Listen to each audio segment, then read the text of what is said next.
females are sitting here. એટલે આ કેટલી ગર્ભની વાત છે. અને બીજી ગર્ભની વાત એવી છે કે મેં એક જ વાત કીધું કે બધા વડીલો everyone including over here બધાએ મને કીધું કે હા ચલો બેન કહે છે તો આપણે એને સપોર્ટ કરીએ. ખૂબ ખૂબ આભાર. અહીંયા બેઠેલી જેટલી સ્ત્રીઓ છે કેટલાના હાથમાં ઘડિયાળ છે?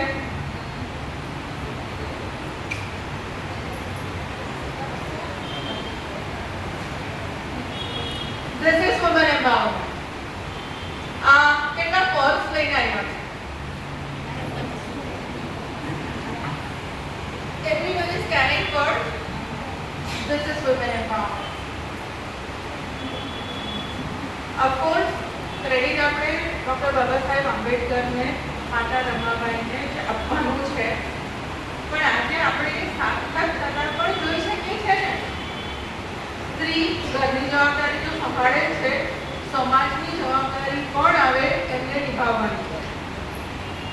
મારે વાત કરવાની છે કાયદા અને વ્યવસ્થાની, સમાનતાની વાત કરી. પહેલી રોમાં જ મને સમાનતા દેખાય છે. બરાબર. અહીંયા બધા જ ઇન્ડિવિડ્યુઅલ્સ અહીંયા પણ બેઠેલા છે અને અહીંયા પણ બેઠેલા છે. બાબા સાહેબનું સપનું અહીંયા સાકાર થયેલું ગણાય ને.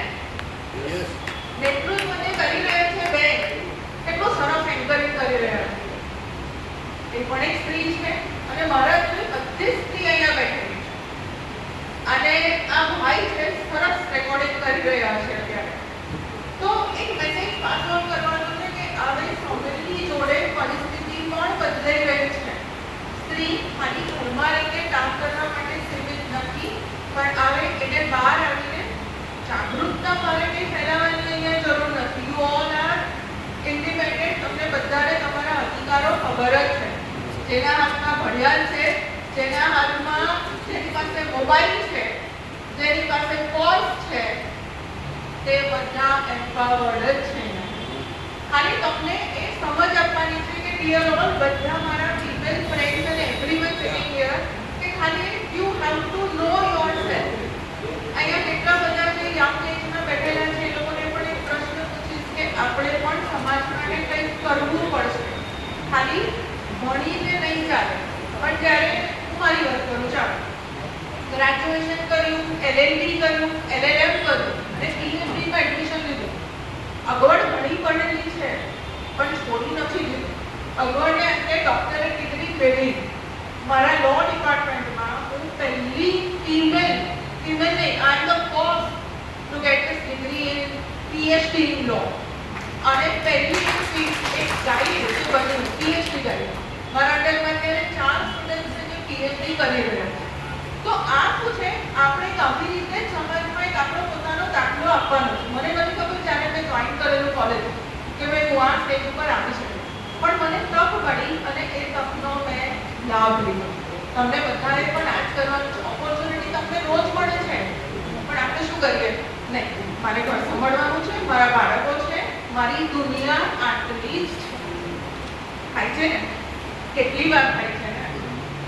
બસ એમાંથી થોડા બહાર આવીશું ને તો વી ઓલ નો કે વોટ ઇઝ ધ વર્લ્ડ અને વેર વી સ્ટેન્ડ હિયર ઓન. અમને પણ જોવાનું છે કે વેર વી આર.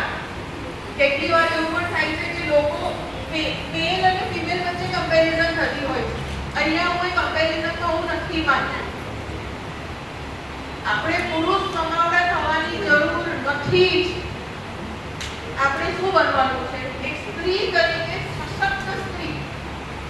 માતા રમાબાઈને એક આઈડિયલ માનીને આપણે જો આગળ ચાલીશું ને, એ કરી શકે તો આપણે કેમ નહીં? તો ચોક્કસ જ આ વાત મારે મૂકવી છે. તૈયાર કરીને લાવીને કે પૂરેપૂરા 3 પેજેસમાં. પણ થોડીક એક વાત પોતાના સ્વાસ્થ્ય માટે ખાસ તમે બધા ધ્યાન રાખજો. અત્યારે શું થયું છે, સૌથી વધારે જે ઇગ્નોર કરવાની જે વાત આવે ને સ્ત્રી માટે, તો તે છે એની પોતાની હેલ્થ. એ નથી ધ્યાન રાખતું. હું મારી એક્ઝામ્પલ આપો ત્યારે કેટલા બધા કોમ્પ્લિકેશન્સ લાઈફમાં એવા આવે ને કે જ્યારે આપણું શરીર આપણને સાથ નથી આપતું, તો તે કોમ્પ્લિકેશન્સ આપણે બધાના લાઈફમાં આવે. દર મહિને આપણે જે મેન્સ્યુરેશન સાયકલ પર જઈએ 4 દિવસ 3 દિવસ આપણને આરામની જરૂર હોય છે. અને એના હાઇજીનને લગતું કેવું હાઇજીન